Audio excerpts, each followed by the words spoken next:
Coming up on Dr. Kiki Science Hour, we're talking about miracles and brains with Dr. Indre Viskontas. That's up next on Dr. Kiki's Science Hour. Netcasts you love. From people you trust. This is Twit. Bandwidth for Dr. Kiki's Science Hour is provided by Cachefly at CACHEFLY.com.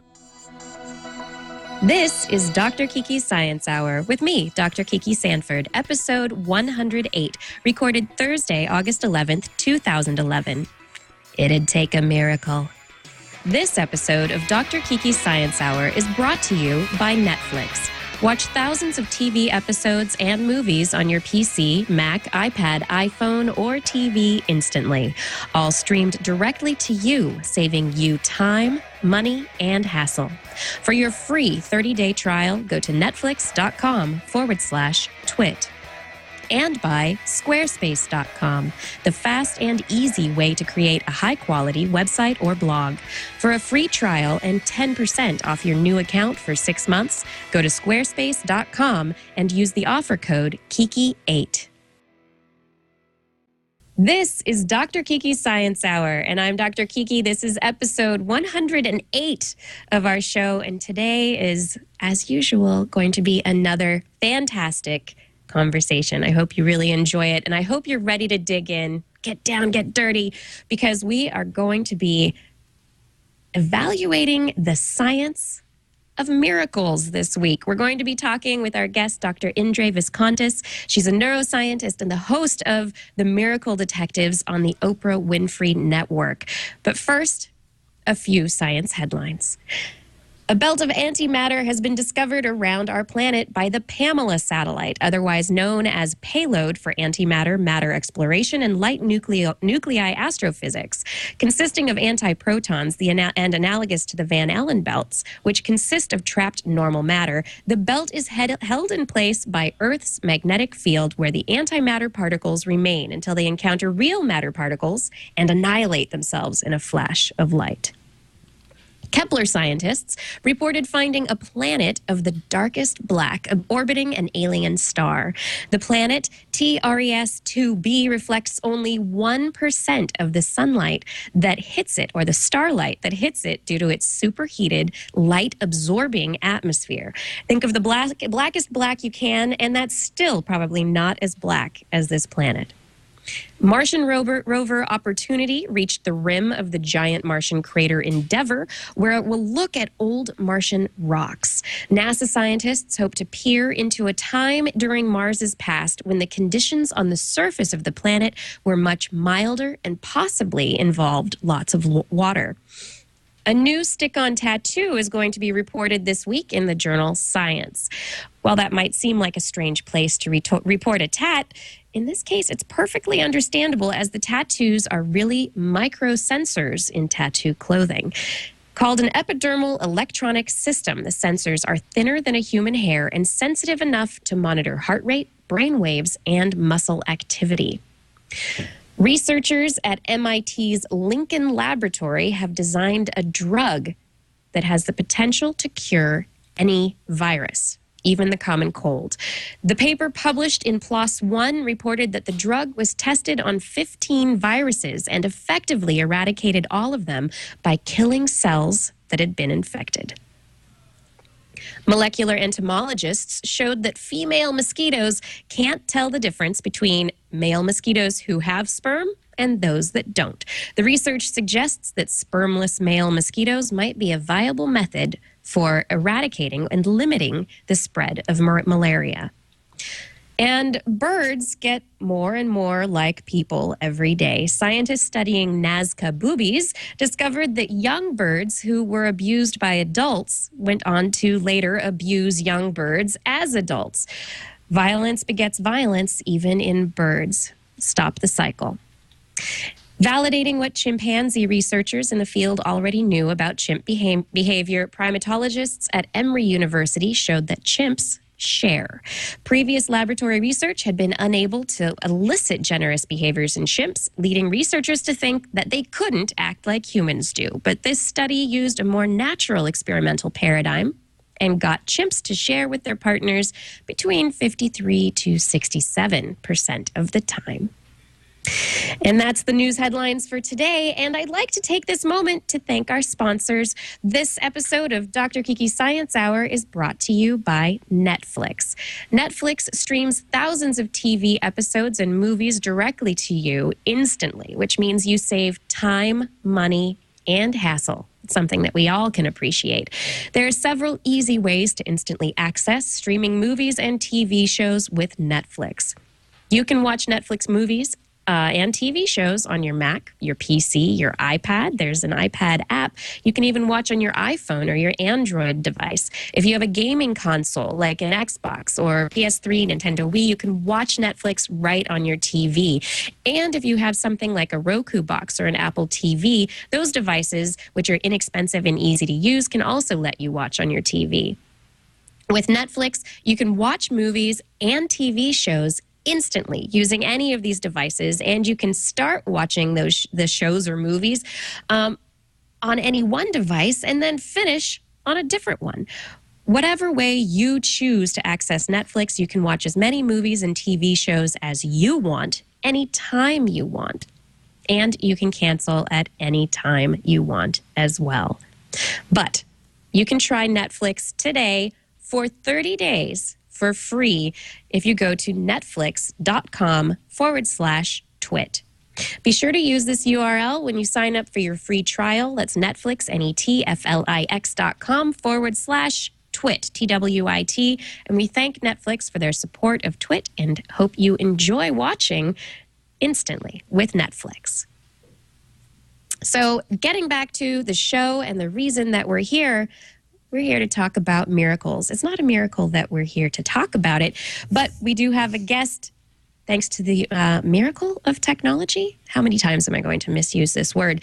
According to her website, Dr. Indre Viskontas holds a Master of Music degree from the San Francisco Conservatory of Music, a PhD in Cognitive Neuroscience from UCLA, and a Bachelor of Science degree from the University of Toronto.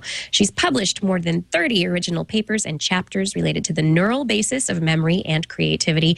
Indre is also the co-star in 6 episodes of a new television show called Miracle Detectives, which aired in the winter of 2011 on the Oprah Winfrey Network.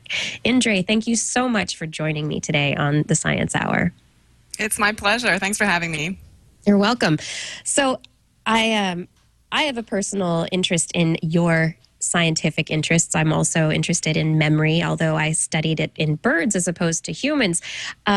To get started, I'd love to hear a little bit about your personal history and what got you into science and into studying memory and creativity.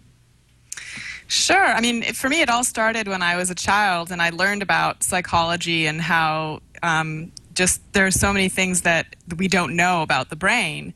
And when I went to college, I decided to become a psych major. And I had a couple of really great mentors at the University of Toronto. One was Dr. Morris Moscovich, and the other was Dr. Mary Pat McAndrews. And both of them study memory. But what's really interesting about their work is that they study autobiographical memory, which is the type of memory that we use to remember things in our lives. And I did a couple of projects with them that really opened up my mind to how, when you're a scientist, you're writing the textbook. You're making the new discoveries, and you don't just take for granted what someone else is telling you. And that really resonated with me. I was always an independent child, and the idea that I could go out and make new discoveries and be the one writing the textbooks was really appealing. So I started textbooks, right? Yeah, exactly. And I actually published my first paper with Morris and Mary Pat, and it was on autobiographical memory in patients with temporal lobe epilepsy, because the seizures start in the part of the brain, the hippocampus, which we know is really important for autobiographical memory. So that's how I started, and at the same time, all the while that I was growing up, my mother, who's a conductor, always encouraged me to pursue musical interests. And I always wanted to be an opera singer. I was in my first opera with the Canadian Opera Company when I was 11. I played an altar boy in Tosca, and it was just the most amazing experience. And so I continued to train throughout college, but I felt that I needed to get a real degree in order to make it in this world. And then after college, I went off to London because, as one does, to be an opera singer. and so I worked as an usher at the Royal Opera House in Covent Garden, and I worked for a couple of newspapers to make ends meet. And I realized very quickly that in your 20s, even though you have a college degree, you're not really qualified to do very much, at least not very much that's very interesting. So I figured I'd have to continue to develop myself in my 20s if I wanted to have a career in something fulfilling.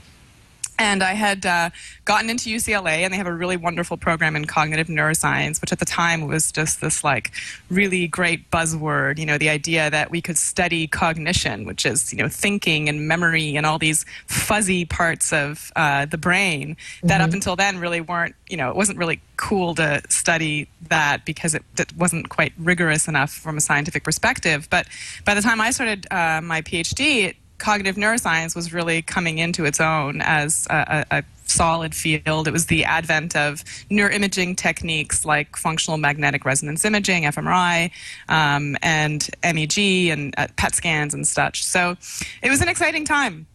And so I decided to go to UCLA and do my PhD, and there I continued to study memory, autobiographical memory, but also some reasoning studies and how reasoning changes as we get older. And at UCLA, I had the really wonderful opportunity to actually record directly from neurons in the hippocampus, from awake behaving patients with epilepsy. There are very few places in the world where we can do that. Usually direct recordings from neurons come from animals because it's very invasive, obviously. And if you do get to direct record from patients with epilepsy, often you either record just from ensembles of neurons, so sort of large potentials, large groups of brain cells, or only from the surface of the cortex and not deep in the brain, which is where the hippocampus lies. Yeah, it's buried in the brain, basically.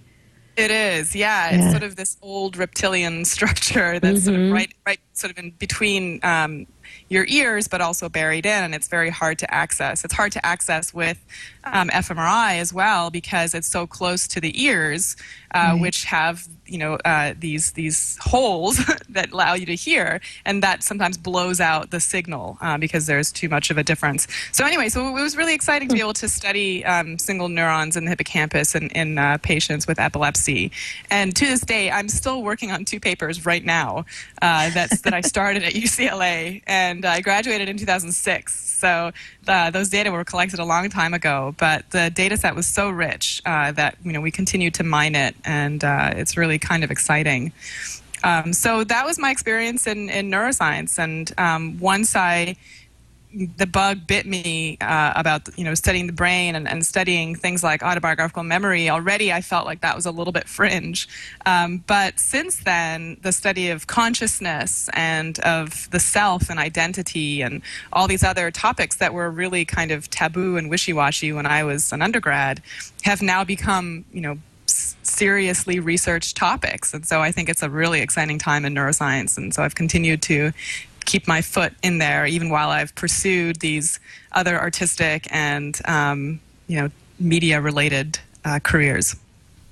I think that's really, really great. Being able to straddle both is difficult but rewarding in the end, being able to continue. And currently I've seen that you're doing work at UCSF.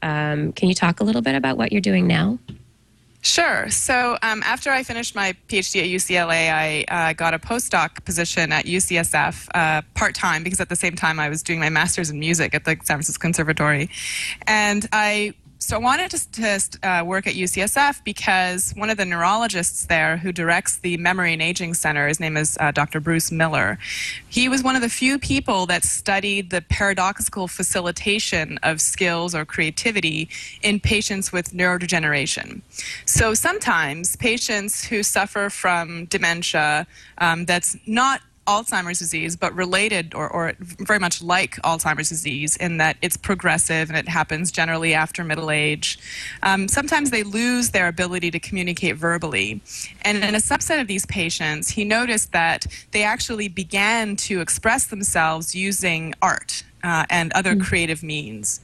So these patients, they have what's called semantic dementia, and they actually lose concepts progressively. So, for example, the very first signs of the disease, they'll have trouble remembering the words for exemplars in a category. So let's say we're talking about the category birds, they might, not be able to distinguish an eagle from a hawk.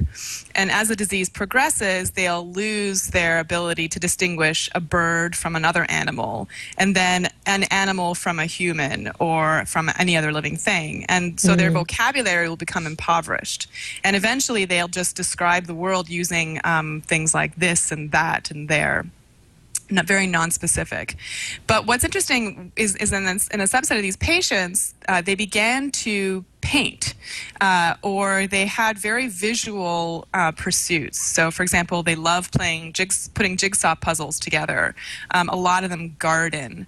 Many of them make sculptures, or they collect coins. And so he wrote first about these patients and how it's paradoxical that they're undergoing these major degenerative brain changes, and yet there's something positive that's coming out of it, because the new activity that they're doing, not only are they really enjoying it in a way that they didn't before the disease hit, but sometimes they actually get critical acclaim for the pieces that they're producing, because they seem to be more creative than when they were completely healthy. And it's a complicated story, but to me that was really fascinating. And I always, one of the things that I've struggled with a lot is that I feel that there's a lot of ageism in our culture, that we look upon the elderly as infirm and weak and disabled. And for whatever reason, maybe it was because I was very close to my grandparents, that always bothered me. And so to be able to work with a patient population in which there's something that's positive and you can kind of then see how, if you continue down that road of studying what's positive with brain changes, we might actually be able to fight some of this ageism and see aging as just another stage and not necessarily a deterioration. And so that's one of the other sort of goals of the Memory and Aging Center. So I started working with him there, and we've just, in this past winter, we published a big study of our findings. My job was really to look more rigorously at what is it about these patients that might lead them to be creative visually. And so I wanted to know, why is it that they have all these activities that are sort of highly visual and sort of that they're interested, seems like, in a complex visual scene that for the rest of us maybe isn't that exciting. So I had them do a number of tasks, but one of the tasks that I had them do was to search for a target, say like the letter N, amongst a series of distractors, say like the letter O or the letter K. And this is called a visual search task, and it was pioneered by a woman named Anne Treisman in the 80s. It's one of the first sort of tasks that we use to recognize that there are different sort of visual search processes that we use. And one of them is parallel, in the sense that it doesn't matter how many distractors you put in front of a person, the target letter will pop out. And the reason it pops out is because it has some feature that's independent of all the other letters. So if you just imagine in your head a whole series of T's on a computer screen, and then all of a sudden there's an O in the middle of it, and your job is to find the O. It doesn't matter how many T's I put on the screen, the O is going to pop out. Because it's circular and it's curved. The same will happen if the O or the T that you're looking for is in a different color from all the other distractors. It'll pop out. But if there's a conjunction of features that you're looking for, so for example, if you're looking for a T among L's, you need to search every single item, serially, one by one, in order to find that target. It's like the Where's Waldo books. The reason the Where's Waldo books are hard is because Waldo shares a lot of features with all the other people in the book, and the colors and the shapes and everything. It's a very complex scene. And we noticed that our patients were actually very good at finding Waldo, and they're very good at doing these jigsaw puzzles. And so I wondered if maybe there was something enhanced in their ability to find a target amongst distractors, even when there is this conjunction of features, even when they have to do a serial search. And that's so there's something happening in their brain that's, is their visual processing slightly different? Is it changed in some way to be looking for colors in a particular way? Are these the kinds of questions you're interested in? Yeah. Exactly. And one of the exciting things about the conjunction of features task is that it requires binding two features or a set of features together.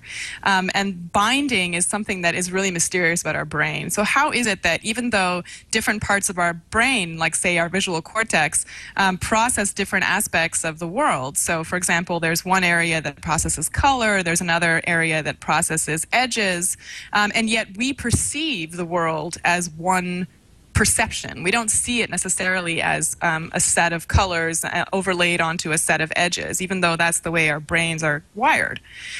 So the binding problem, which the brain obviously solves because we perceive a whole object, is one of the holy grails of neuroscience. Is how does the brain do that, right? How do these processes that seem to be happening in parallel in the brain create a single percept? And so what we found was that in our patients, not only were they able to find the target more quickly, suggesting that they sort of were hyperbinding, but the area of the brain that correlated with this ability is the same area of the brain that we see often is affected in people with synesthesia. So synesthesia is interesting. This binding of different perceptual domains, right? So people, for example, there's the most common type of synesthesia is called grapheme color synesthesia, and that's when people see letters and numbers in colors. And so, when they see the letter C, it's always the same color. And so anyway, that same and sort of the best hypothesis of why this happens is that there seems to be kind of a cross wiring in the brain, and we saw that in the same region of the brain, which is kind of at the intersection of the visual and the attentional cortices, that same part of the brain was sort of larger in the patients that did particularly well on the task, even though they're having degeneration in another part of the brain. So it's something to do with I think the way the brain is plastic. It's dynamic. It's not a machine in the sense that you have a certain number of parts and then those parts work together, and like your car, it doesn't really change, but the brain changes all the time depending on how we use it. So if one part of the brain degenerates, in fact, now we know what's happening is that other parts of the brain are changing too. They're compensating maybe, or they're behaving in a different way because the inputs are different. And so this is what we're seeing in these patients, is that as this rewiring is happening, they are they have this sort of hyper binding in this part of the brain. So it's kind of exciting. That's really interesting. I just wonder, in terms of perception and how these individuals perceive the world, do they perceive the change in the way that they view the world? And just imagining what it must be like to when you've had a complete rewiring, how it is to see through those eyes. Yeah, I mean, that was really what drew me to do this study, is that I wanted to figure out what it was that what were they seeing. And so Right. One of the things we did is we tracked their eye movements while they were looking at not only our task, but also just regular images. So we showed them pictures of art, we showed them pictures of their own art, we showed them pictures of landscapes, boring pictures of just, random things. And it turns out these patients really, I don't know what they're seeing, but they're not seeing what we're seeing, because what they're focusing on is very different. Like there's this one kind of canonical image that I'll never forget, where it's just a set of train tracks going out into the distance, right? So you just see like train tracks, and they end sort of at the end of the image, and all of us, no matter, I mean, whether you have Alzheimer's disease or you're healthy, or, you know, whether it's you or me or you're 85, we all look to see where the train's coming, you know, from. Right. We look to that sort of that the end of that perspective. And the patients with semantic dementia don't. They don't care. They look at the gravel, they look at the trees, they look at all kinds of other things, but they don't. They look. You know, that they don't care about where the train is coming from. So, you know, to me that was really interesting, and I think that's one of the things that is really remarkable about the art that they produce, is that you finally get an idea of maybe what it is that they're experiencing, and their artwork generally is devoid of sort of symbolic content or verbal representation, but it's very vivid in terms of color and geometry. A lot of their paintings are very, very intricate from a geometric point of view. So I would guess, for example, that they would, you know, relate more to, say, a Mondrian painting or a Kandinsky than, say, you know, somebody who's more realistic, like a Van Gogh or something. But, you know, I don't know. They also found the Starry Night really interesting, I think, because of all the swirls and. But yeah, so I think that's, to me, one of the. One of the reasons I sort of got really into neuroscience was because I'd read a lot of Oliver Sacks, and he really humanizes neurology and patients, and he talks about, in his books, what's so remarkable is how he finds what's interesting and what's positive and what's just enlightening about what these patients are going through. Instead of just describing a syndrome, he describes the individual. And so I feel that the work that I've been doing with Bruce Miller is the closest I've ever come to that, is to try to really kind of understand and marvel at what's magnificent about the brain rather than just bemoan what's lost when things go awry. This is really just so interesting to me. We're going to take a quick break for a word from our sponsor. This episode is brought to you by Squarespace.com, the fast and easy way to create a high-quality website or blog. Squarespace.com has an easy-to-use user interface for creating and managing a website or a blog, optimized for both beginners and CSS experts. So whatever right end of the spectrum you're on, you can still use Squarespace. Hundreds of design templates to choose from. You can customize them to fit your needs. There are iPhone and iPad apps if you want to update things on the go, not sitting at a desktop. There are online resources and a special support team to give you the help you need 24 hours a day, 7 days a week. It's an all-inclusive service that includes modules to help build your website, website tracking so you know how many times your site is viewed, and permission access handling, as well as cloud architecture for speed and site stability. Use Squarespace for all of your website needs. Build it, host it, and update it anytime. For a free trial, go to squarespace.com. Sign up for a free account. No credit card is needed. Just try it out and start building your website. Then if you decide to purchase it, use the offer code Kiki8. and get 10% off for 6 months. That's right, 10% off for 6 months. That's squarespace.com, and use the offer code Kiki8, Kiki8. Now back to the show. I'm speaking with Dr. Indre Viskontas, and she is a cognitive neuroscientist as well as one of the hosts of The Miracle Detectives, which is on the Oprah Winfrey Network, or at least it was on the Oprah Winfrey Network this winter. We're talking about the brain and the research that she's been doing, but it's time to talk about studying miracles. Yep. How did you get involved in the Miracle Detectives? How did you go from neuroscience and opera, neuroscience and opera, to asking questions about miracles? You know, it really feels like one of those moments in your life that I don't really have an answer for you, except to say exactly how it happened, which was one day I was checking my UCSF email account and I saw this email saying, you know, we've come across your website and we're looking for someone to host this show. Would you be interested? And I immediately thought it was spam, and I just thought, okay, this is a complete scam. But I had just signed on with an on-camera television agent because I had felt that one of my strengths in science and in opera is that I'm able to perform, and that I hope I'm somewhat articulate, and that's one of the things that I felt was one of my strengths. And so I wanted to use it in a way to bring science and bring some of the ideas that we've been working on at UCSF to a larger public. And so I sent this email off to my agent, and she said, well, let me check it out. And she came right back and said, look, this is one of the biggest production companies in LA. You should definitely audition, and you should definitely see what it's all about. So I did, and we used 4 rounds of auditions because they had lots of candidates. And one of the things that really sold me on the show from the beginning was that it was sort of like a modern day X-Files, except all of the cases that we were going to study were going to be positive outcomes. So people whose lives had been changed for the better, and that's what we were going to really look into.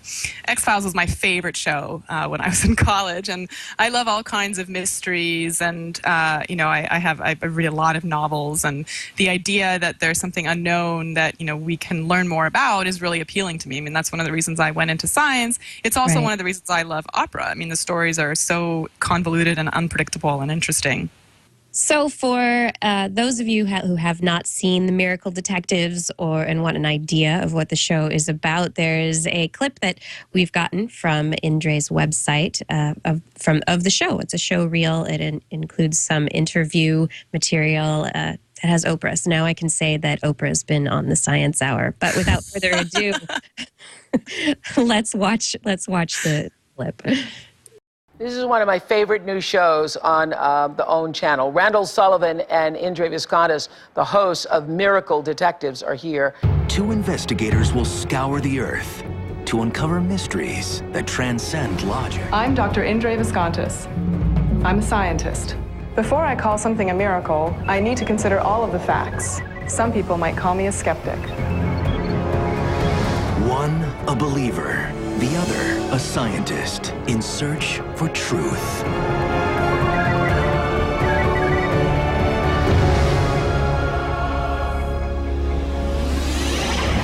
Are you a scientist?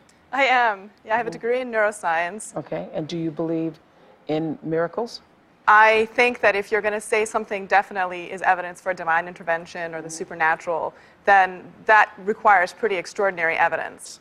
Okay. I've been reading a book about a family who 10 years ago believed that their 2-year-old son James had the reincarnated soul of a World War II fighter pilot. Today he no longer recalls memories from World War II, but the evidence of his past life is so strange that we have to investigate it. I studied how memories are formed in the brain for my PhD at UCLA, and the idea that memories could be transferred after death is very hard for me to believe. Okay, so how do you explain that little boy knowing about all that? Well, I think children say the darndest things. I think that it's really hard to interpret a child's behavior. They say the darndest things and they name, fighter ships and... Well, I think in some cases they do. In this well, that case, is the darndest thing, would you say? Yeah, it is surprising. Yeah, oh my goodness. But this particular child, before he started having the nightmares, spent 3 hours in the room of a Kavanaugh flight museum surrounded by World War II planes.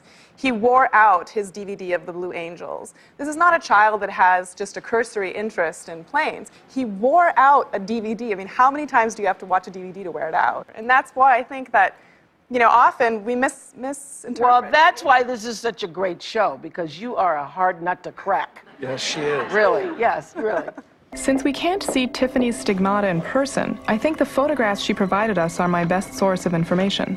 In each of the photographs that I see, the blood is either fairly minimal or it's coagulated and gotten this very dark color, which suggests it's been around for a while.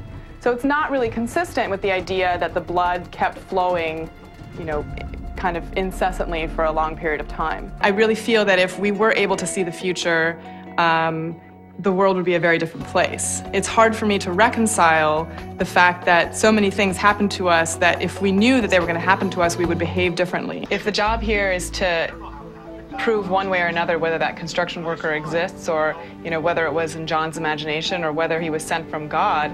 There are things we can look into, but fundamentally, there's going to be an element of mystery. My studies in neuroscience have given me a realistic perspective on how our minds work. Seeing into the future or seeing things that aren't actually visible, I think is a function of fantasy or imagination. In neuroscience research, there's no credible evidence that these types of powers, ESP or clairvoyance, actually exist. I can't completely rule out the idea that it's a hallucination. It is not up to the medical profession or science as a whole to try to make a judgment as to the reality of a person's experience. I love that. I think that I think that you present science very well, the scientific perspective. Was that difficult to do? Thank you. Yeah, I mean, it's hard for me to watch it too. Yeah, I think the most difficult thing for scientists on television is to not talk too much and not to try to cover too many things. And television really is about sound bites. And I got better and better as the show progressed, and to bring my ideas down into a soundbite. But that's still very hard for scientists because we have so many caveats, and we're so it's very rare that we come out and say, well, we definitely know that X is the case. I mean, usually we say, well, it's unlikely that Y is the case. Right. So I think that that's one of the things that makes it particularly challenging. But in this show, my job really was to try to see, or to try to, I guess, investigate whether there was evidence of the supernatural. And that's a much easier thing for a scientist to investigate because that's a pretty extraordinary thing. Right. And it requires an extraordinary piece of evidence. And so if all the evidence that you have can be explained using a natural explanation, then from the perspective of science, you've done your job, and there is no need to suggest that there is some supernatural force. Now, that's a hard thing to tell someone who believes that they have proof of divine intervention in their lives. Yeah, and Oprah looked pretty upset with you in that clip. She wanted to believe that some boy.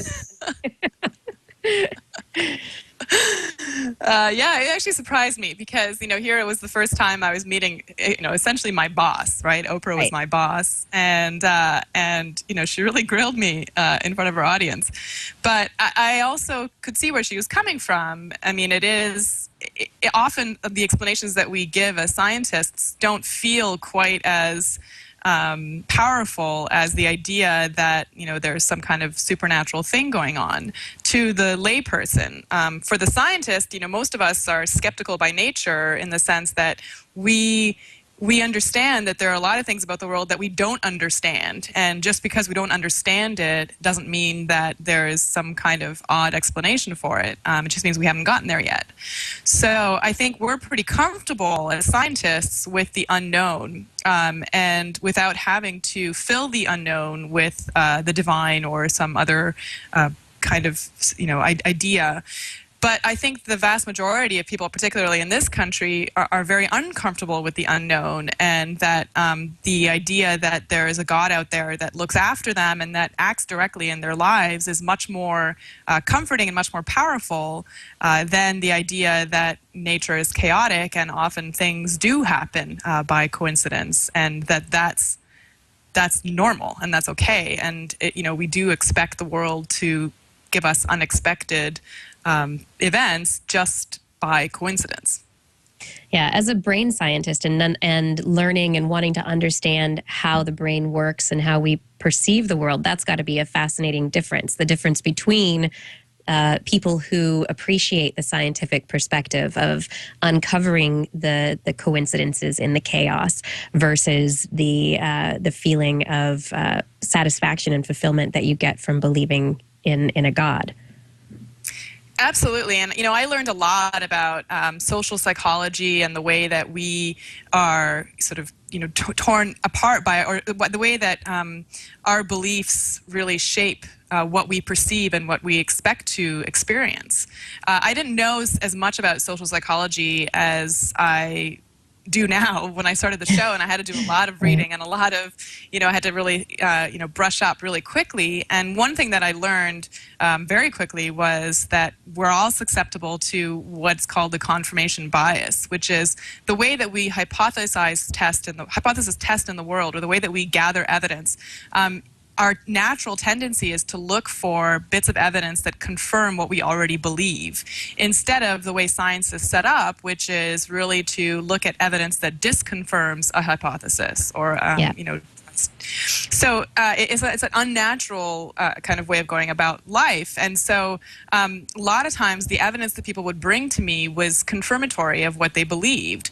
And when I would say, well, that's all fine and good, but let's look at some disconfirming evidence, or let's set up the experiment so that we at least have a chance of disconfirming the evidence, that wasn't very satisfactory to them, wasn't very satisfying. So my job was always, I felt, to try to mimic the situation as much as I could, and control the environment as much as one could, even though a lot of these were sort of single case experiences, and see how outside of the realm of possibility, or of sort of what you would expect that particular event was. So, for example, in that the case of that child who his parents reported that he had all of this knowledge that he shouldn't have had about World War II, including personal knowledge of the family of the person whose soul they felt was reincarnated in the little boy. Like, for example, the fact that that person had a sister, and her name was Anne, and so on. And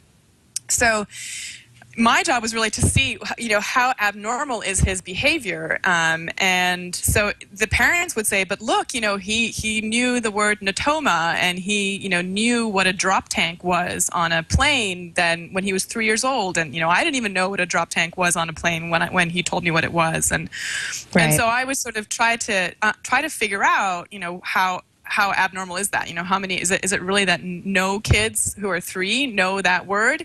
And is there something about the little boy's experience, like something that he was exposed to, that would make it more likely for him to have learned that word?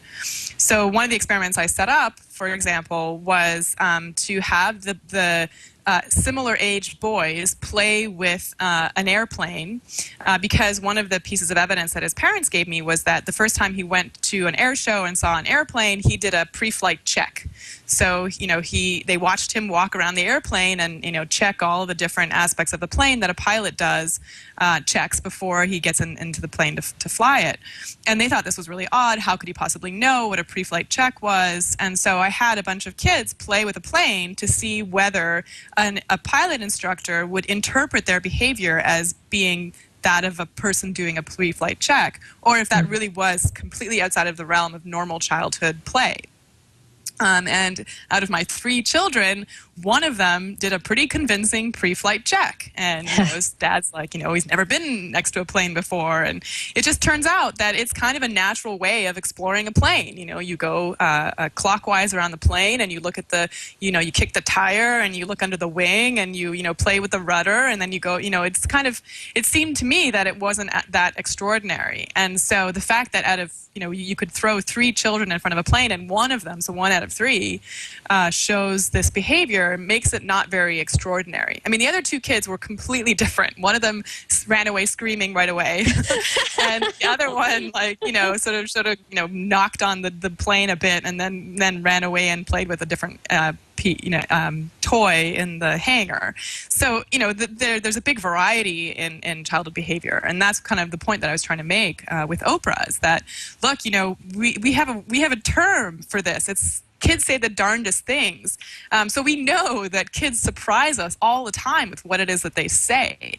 And it's because their world is so different from our world. Their brains are so different in terms of the development, especially under age 3, which is when the majority of these sort of reincarnated or recovered memories seem to seem to come about, right? That when these kids are reported as having these recovered memories from a past life, they're generally around 2.5 to 3, which is the time in a child's life where they're finally learning to communicate. But they also have a lot of trouble telling fantasy from reality. Anyway, so that was sort of the way that I approached it, and.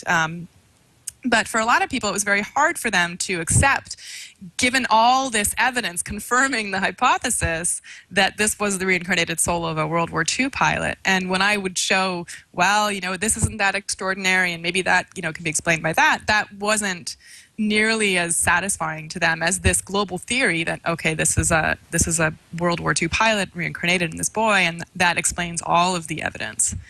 And I think that that's one of the things that made these miracle stories really fascinating to me, is that, you can, if you start with the perspective of trying to confirm your hypothesis, you can gather a lot of information and a lot of data, but that's not how science works, as we know. Yeah. Did you find that there was a lot of, pushback from these individuals who were confirming their bias in the evidence that they were looking at? That when you came to them and said, "Look, I'm disconfirming what you think," was there a difficulty there because what you were saying was not satisfying? Well, I mean, the crew was pretty sensitive to the fact that we didn't want to go back in. They didn't send me back to the person's home to, tell them that I think they're wrong. And a lot of the times, I don't think they're wrong. I just think that their interpretation of what happened is not the same as mine. And, so, and I think that what I was struck by, first of all, was how nice everybody was that we met along the way. I mean, in general, people in America, at least that I met through this show, are very nice and are very polite and are very open. And the fact that they would let us come in and they would tell us these intimate stories about their lives I felt really privileged to hear these stories. And so I really didn't think it was my place to be sort of combative and say, look, what you believe, is I don't believe that. And so it was a difficult position to be in, especially me having some clinical experience, and I sort of I often am very empathize with the people that I talk to, but and there were moments when it was hard for me to on camera say, look, I think this person is wrong, but I also knew that was my job, and that I think there's more good to come from understanding the truth of a situation than even if that means tarnishing or hurting someone's beliefs. Because if we find what's true, then we can apply that truth or we can apply that knowledge to all kinds of different cases. So let's take the example of a person who believes that they were cured from cancer because they ate some kind of a supplement, and now they say, so if we find out that there's something in that supplement that really has curative properties, then we can apply that to everybody that has that cancer. On the other hand, if that person is eating that supplement because they believe that supplement is curing them, and all you're seeing really is a placebo effect, and as a result they're eschewing traditional treatments that we know can be effective, that's really dangerous. And for them to go around and tell all their friends that they were cured by this supplement, and then that sort of spreads. I mean, that's part of the anti-vaccine movement. It's very dangerous. Children have died in California. Like 11 children died last year of whooping cough. And it was eradicated. It's completely ridiculous. And so in those cases, I feel like it's my job as a scientist to say, look, you're believing something that's not true, and not only that, but it can be harmful. And even though it's going to be difficult for you to, accept that what you believe is not true, I need to tell you this because it's going to help you in the end, or it's going to help your children in the end. So, I was surprised definitely at some of the negative reactions that I got, because I consider myself to be I know I can be outspoken and I can be a bit aggressive. But in general, I think of myself, in my own self-identity as a pretty nice person, and that, I'm not like a bulldog, and I'm not, mean or unfair. And yet a lot of times I could see that that's how people perceived me, especially in cases where I felt that the person was overstating whatever it is that they experienced for personal gain, and a lot of times it wasn't financial, but it was like they became the pillar of their community because they had experienced this miracle, or so people who I felt were kind of exploiting their experience were the ones who were the most hostile to me, and that could damage their reputation. Yeah, absolutely. In terms of your history studying memory. We know that memory, we've learned through scientific studies that memory is very malleable. Did you see evidence of that in any of the so-called miracles that you came up against or that you investigated? That people I saw evidence, I saw evidence of that in every miracle that I investigated. I mean, there's no question that the way that you remember something is influenced by what you believe. So a lot of times people would report things that happened, and when I would look at either the police report or I would look at what they originally had said, before they had thought it was a miracle, they didn't match up. And that's not surprising if you're a memory researcher, because you know that your current mood, your current beliefs, the amount of times and the way that you've told a story of a memory, all of those things affect the way that you remember something and the actual experience of remembering that. And the fact that you're very confident that what you remember, you think that it's really based on truth, that confidence has really nothing to do with how true your memory is. We know that you can be very, very confident that something that you remember actually happened, and it could have absolutely not happened in that way. That's just the confidence of your memory is not a good indicator of its truth. So I encounter that in every single interview. And I tried to be very objective, and I tried to not ask leading questions, and I tried to take down as much of the story as I could without, asking certain, questions that then would steer them in one direction or another. And I really didn't take their experience or their story at face value. My co-host, on the other hand, for him, that was the most important part of the story. He judged whether something was a miracle primarily on whether or not he felt that the person was being genuine about reporting their experience. So already from the outset, we had very different views of sort of how to go about investigating these stories. He's a journalist, so that kind of makes sense, because his job is to go after and get the story from the person's experience, from the person's mouth. Whereas I'm a scientist, so I like to make generalities over a large number of experiences. Although, I'm also the subjective versus the objective. So he's looking at it from the very subjective, personal story level, and you would be looking at it from the, the microscope or the magnifying glass objective level of the scientist. Yes, exactly. And I think that there's room for both, except that I also think that if you're trying to evaluate the truth of something, the objective, is going to have to be weighed more heavily than the subjective.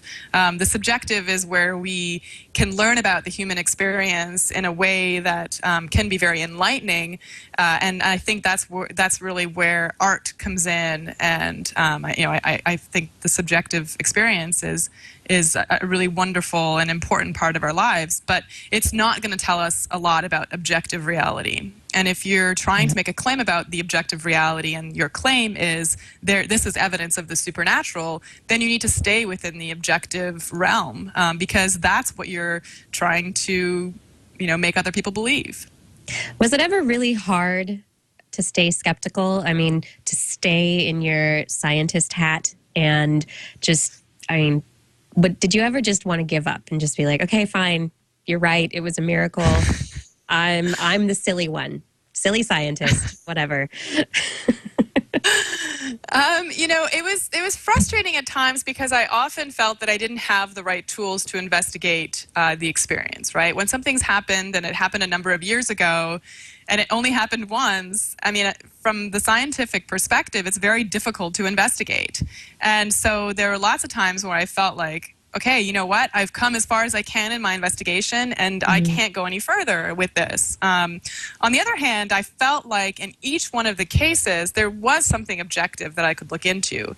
And that was exciting for me, because I learned a lot about, all the different kind of mysterious things that go on in our world, and how many of them we actually know as scientists quite a bit about, stigmata and, the appearance of holy oils and how they can be curative or not, the placebo effect and, the power of belief and the power of optimism and the confirmation bias.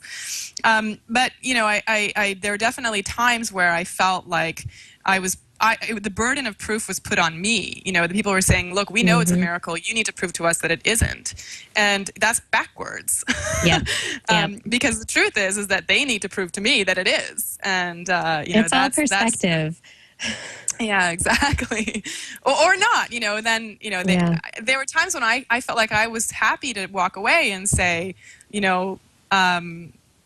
don't have to prove to me that this is a miracle, but then don't expect me to turn around and say that just because I can't explain it, it therefore must be a miracle. And so the frustrating parts of my being on the show, I think, really came from what I saw as a double standard. It was that it wasn't, they didn't necessarily, it didn't matter to them whether or not the proof was there, but if I came out and disproved it, or if I was making a claim, then I really had to sort of back it up. And so it taught me a lot about the way that people perceive science, and a lot of people, I felt, especially when the show is on the air, and it's actually airing in Asia starting in September, so I'm really excited to see how people in Asia are going to respond to it.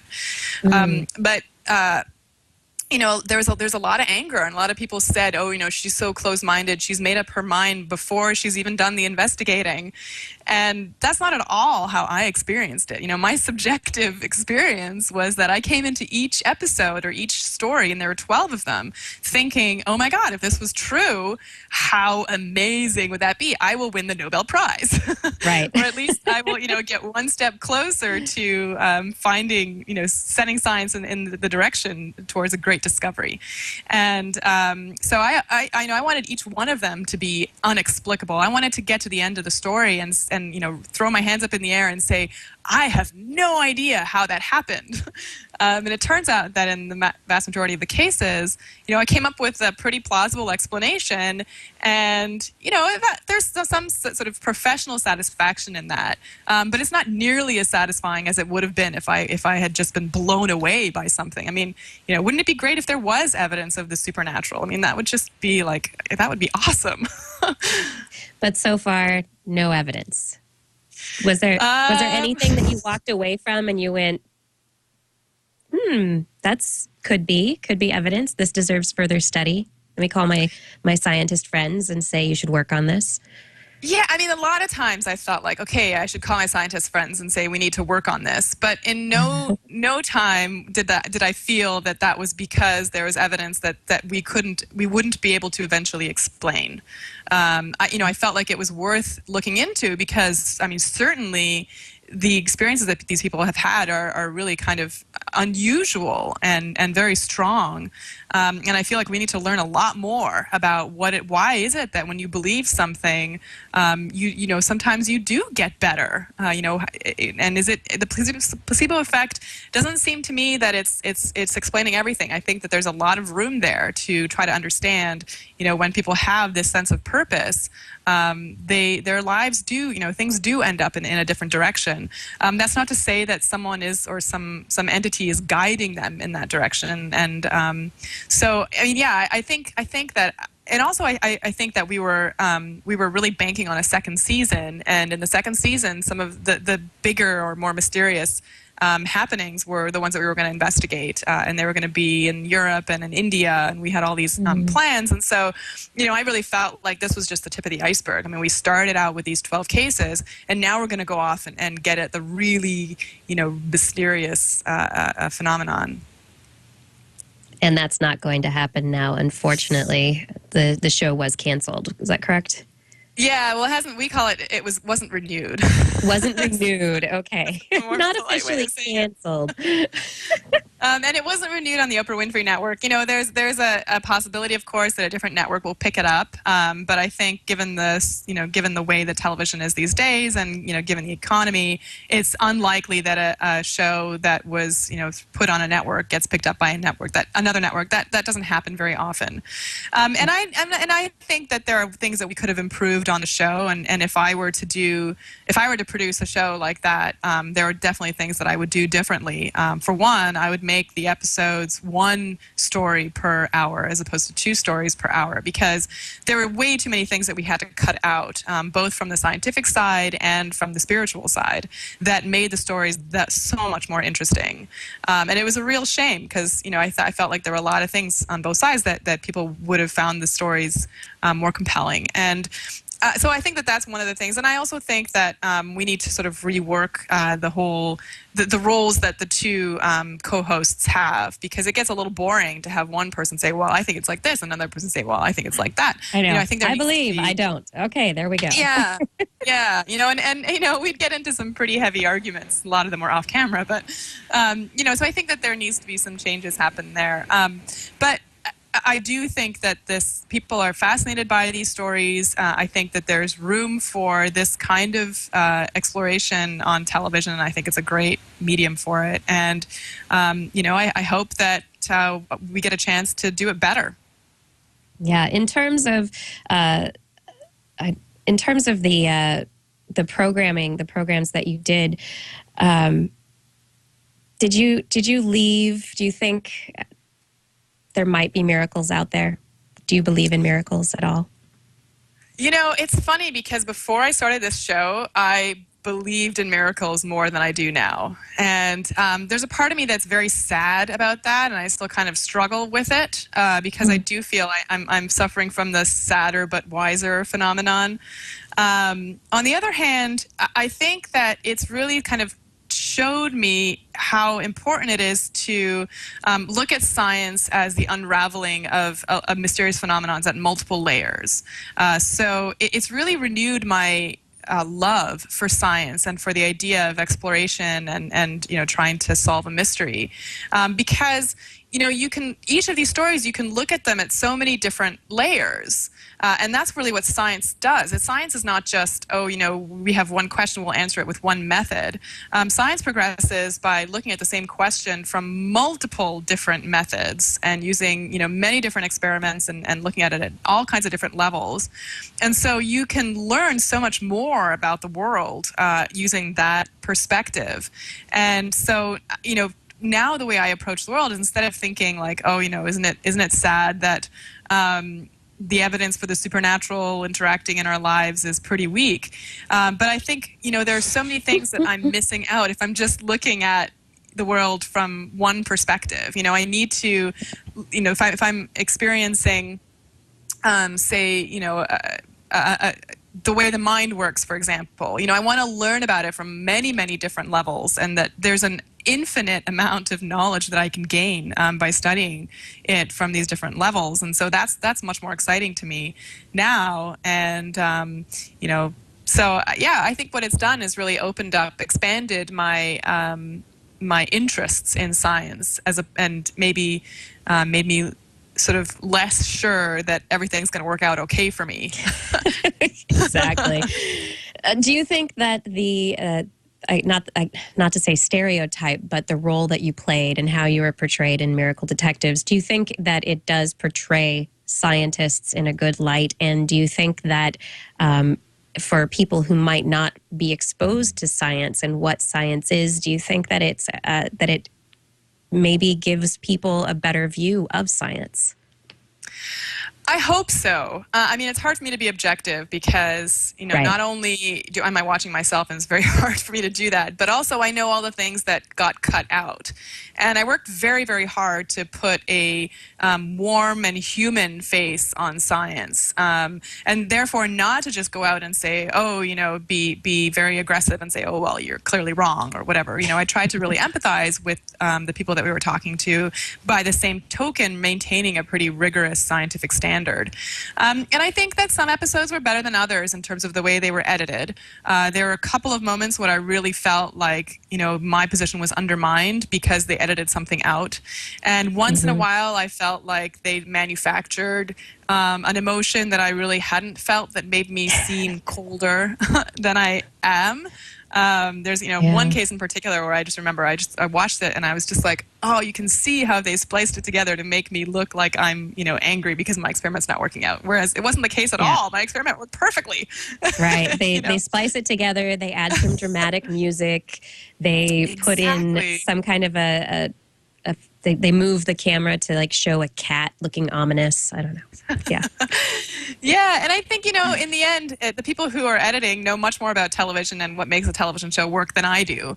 And so I had to give them the benefit of the doubt that what they're doing is in the interest of keeping a show on the air that will then, reach a lot of different people. And even if it means, it's not a scientific study. I didn't have control over every aspect of the things that I was investigating. Yeah. And so, that's part of being on television. I felt for the most part they did a good job. Yeah, there were some moments where I felt like, they chose snippets of me that weren't either, didn't show me at my best or were much more polarizing than in other cases.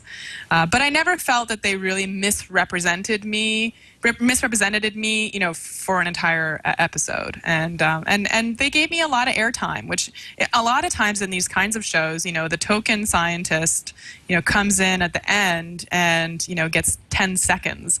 I was talking to Michael Shermer, who was on the show, and he was telling me that a lot of the times when he's been on, the Oprah show or Dr. Oz or whatever, he gets edited out almost entirely. And, other people who have a different perspective and get a lot more airtime. And I felt in this show that, yes, it was still Randall, my co-host, was one of the executive producers. So, yes, he did get more airtime than I did. But there were moments that they left me, they, I had some good points sometimes, and they left those in. It's not like they totally cut it out. And so, it's interesting. It's like my friends who watch the show think, oh, you came out looking so much more interesting and smarter, and, your points were much better. And then, you read online people who are bigger fans of Randall saying, oh, Indre's so close-minded, and, she doesn't know what she's talking about. But once so again, I think confirmation bias, right?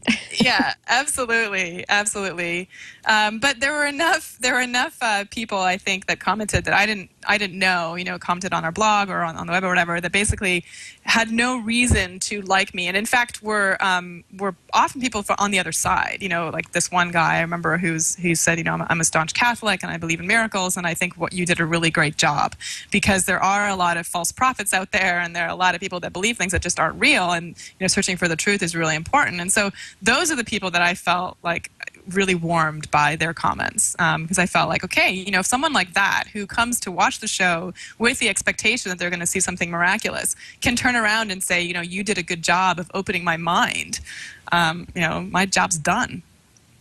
Yeah, absolutely. We're coming to the end of the hour here, and I just want to thank you so much for joining me today. What are you doing next? Are you in the research lab working with your patients with dementia and creativity studies, or are we going to see you on TV anytime soon? Well, as usual, I have a lot of projects going on. So I have a couple papers that I'm still working on, and some experiments at UCSF. But I also read a blog, and I've been working towards two different book projects.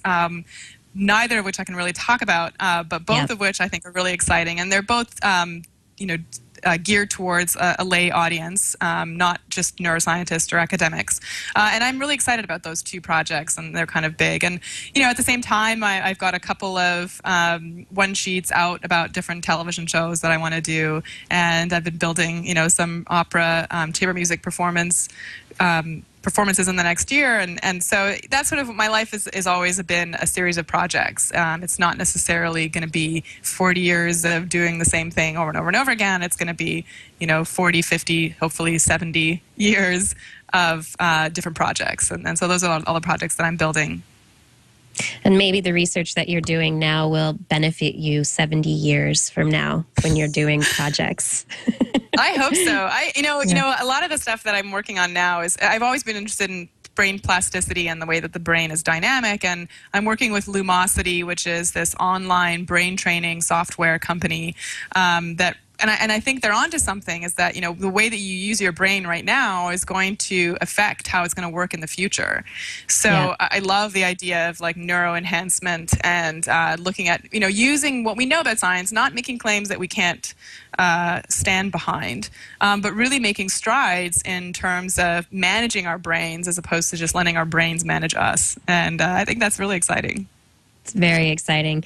Thank you once again for joining me today. This has been a really interesting hour. And for anybody who is interested in finding out more about Indre and what she's up to, her website is indreviskontas.com. And you can get links to her blog there as well. And Twitter account is Indrevis, INDREVIS, at Indrevis. That's right.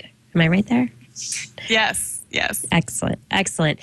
I am Dr. Kiki, and this has been the Science Hour. And next week, we're going to be talking about the holographic universe with Dr. Rafael Bosso from UC Berkeley. I'm pretty excited about this one. The universe. Is it a hologram? Are we really living in a hologram? A 3D projection from a 2D screen? It doesn't make sense, but we'll find out more about it next week. Until then, you can follow my sciencey pursuits on Twitter. I'm Dr. Kiki. I'm also Dr. Kiki on Facebook, and my website is drkiki.tv. You can subscribe to Dr. Kiki Science Hour in iTunes and find past episodes at twit.tv/Kiki, Kiki. And if you want to contact me via email to ask a question, give feedback, suggest a guest, or send me a cool science video, you can email Dr. Kiki at drkiki.tv. I will see you next week. Thanks for tuning into my Science Hour. Remember, all I ask is just one little hour a week. And that 1 hour makes your world a whole lot more interesting. Thanks for watching. Now for your scientific meditation of the week.